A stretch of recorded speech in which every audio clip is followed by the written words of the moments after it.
Video বানাতে ভালোবাসি, বিশেষ করে ব্লগ টাইপের ভিডিও। কারণ নাচ গান খুব একটা ভালো লাগে না, আর কমেডিয়ান খুব সুন্দর লাগে। কারণ হাসির ভিতরেই একটা খুব আনন্দ পাওয়া যায়। মানুষের জীবনে কান্নার দুঃখ আছে, সবারই দুঃখ আছে, কষ্ট আছে, আর সবারই চিন্তা ভাবনা রয়েছে। এই চিন্তা ভাবনার ভিতরে কিছুটাক্ষণ যদি হাসা যায় তাহলে দেখবেন মনটা অনেকটা হালকা হয়।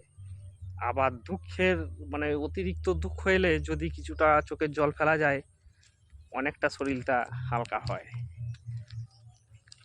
তাই আমাকে অনেকজনা বলে যে তুই এমন ভিডিও বানাস যে ওই ভিডিও সময় ধরে মানে সময় নিয়ে দেখতে হয়, কিন্তু সময় নিয়ে যে দেখতে হয় তার জন্য অনেকে দেখে না, কিন্তু সময়ের দাম অনেক। কিন্তু এই যে সময়টা মানে অনেকটা লাগে, অর্থাৎ রাস্তা যখন হাঁটি তখন একটু ধীরে যাওয়াই ভালো। হোঁচট খেয়ে পড়ে যাওয়া, মোটর সাইকেলে গেলে কি হয়, জোরে গেলে অ্যাক্সিডেন্টের ভয়।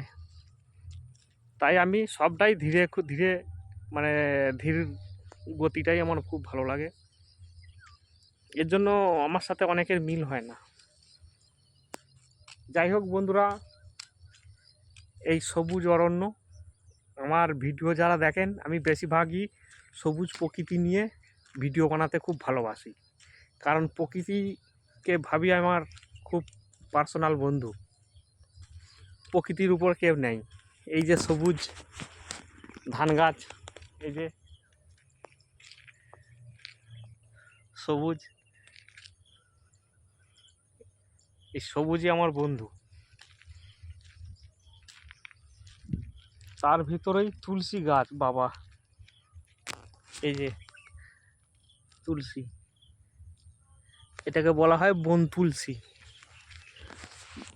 কারণ এই তুলসীটা মাঠে হয়েছে বলে একে আমরা বলছি বন তুলসী। এই যে গাছগুলো, এই যে বন তুলসী। কারণ এর তুলসীর কোনো সম্মান নেই। এইটা যদি বাড়িতে হতো তাহলে সবাই পুজো করত। সেই রকম আমিও চিন্তা করছি, আমি যদি কোনো বড় লোকের ঘরে জন্ম হতো তাহলে আমাকে সবাই সম্মান করত, কিন্তু গরিবের ঘরে জন্মেছি তাই আমাকে কেউ। যাই হোক, সবাই ভালো থাকবেন।